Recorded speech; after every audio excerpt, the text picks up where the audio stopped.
So it's going back to my point earlier that you're spending most of your time with people at work. And if your conversations are basically all about work, you realize that it can be socially draining. Like, obviously you are helping the company perform better, but it's very socially draining because you're basically talking about things that you might not have passion in. But then this is why it's so important to really love your job. Because if people are going to talk about work all the time, you need to be proud of your job and to be proud of the things that you do. So you know, when you're always doing a good job at work, sometimes it's just really expected because you're always doing a good job. You're watching this now, but you don't always have to agree with me. You can disagree with what I'm saying. You need to make sure that if you're working in a job that you are treated fairly. And equality and discrimination are two things that I am thinking about right now. So that's why I'm not talking about discrimination and equality, because I feel like it's common sense, and I do feel like companies do this already. But when it comes to really pay, you have to make sure, so that you're not dissatisfied, that you're being paid on time, and you're working in a job that meets your expectations, where the role is what you expect. And when you work in a job, you need to know what you're getting yourself into. And another thing that I'm going to say, so when it comes to really the job that you may work for, sometimes you work in a job and it might not be the job that you love, but then you're working in a job so that you have your ambitions. But then later on, because you're working in a job, you start to save your money more.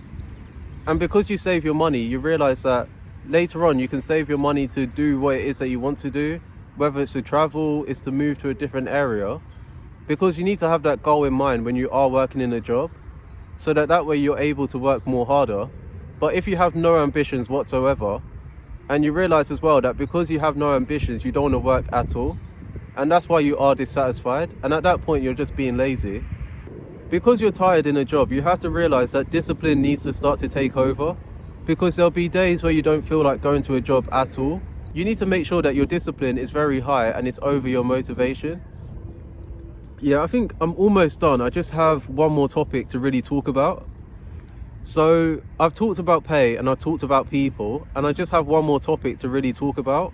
And the last thing that I'm going to say is just travel.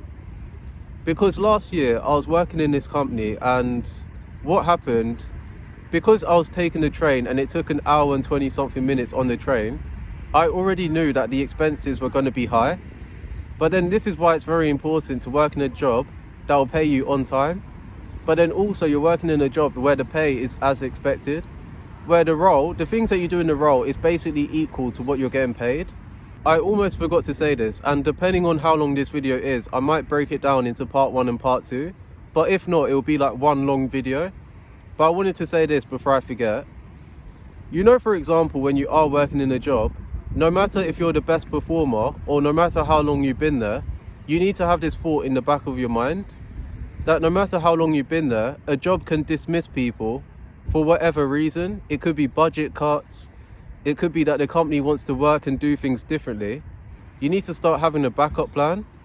And the reason why I say this is because, you know, for example, when you are working in a job, no matter if it's permanent or not, the word permanent doesn't mean that it's always permanent.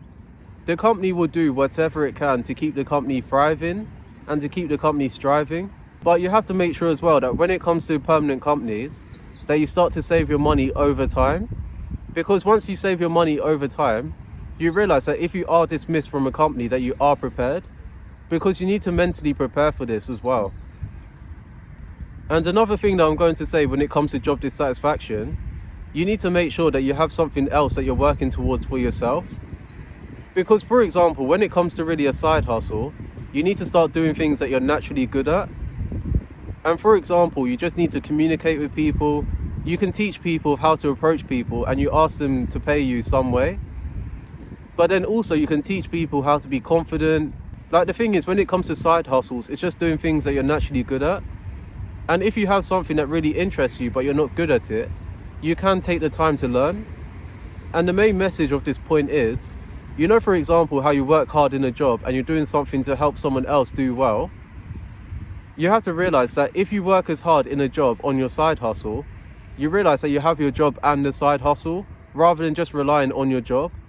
Because when you rely on just your job, you realize that, not that will happen, but say they dismiss you, what happens next?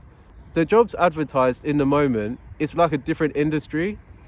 And for example, if you get dismissed from a company, and then you realize that the jobs that are advertised is not really what you have experience in, you realize that you're starting from scratch all over again. And when it comes to traveling to a job, you need to make sure that you're traveling around about 45 minutes to an hour, whether you're driving or whether you're taking the train. Because if you're traveling to a company and it's taking you 1 hour, 2 hours, whether it's driving or by train, you might as well just relocate. In terms of your expenses, such as transport, you have to make sure that it's tracked and it's managed. Because, for example, companies won't always track it for you, but you have to track it yourself. And the last thing that I'm going to say, when it comes to really traveling to a job, you have to make sure that you plan ahead. I'm going to say this also before I go.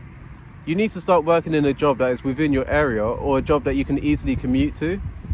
And if you want to commute to another job in a different area, you need to relocate in that area rather than traveling so far away to a job, because those expenses, it really adds up on your transport. But then sometimes as well, the company may not pay you on time. They may pay you, but they won't pay you on time. And that's not all companies. But then you need to make sure that you take that into consideration. And another thing that I'm going to say, so you know when people are working in a job and they're all in the same area, but you're from an area outside of it, you realize that that can affect your performance.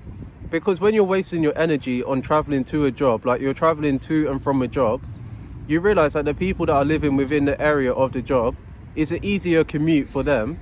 It's an easier way for them to travel, because it could be like a 10-minute drive. It could even be a 30-minute drive. Let's say, for example, when it comes to you, you're driving everywhere, but then also you're taking a train. You realize as well that it's going to take you longer to get there, but then also it really affects your performance. That's what I'm going to say in terms of job dissatisfaction. This is probably the longest time that I've done a video, and I've sat here for like over 30 minutes just talking about this. So yeah, that's all I got to say, and I'll see you in another video.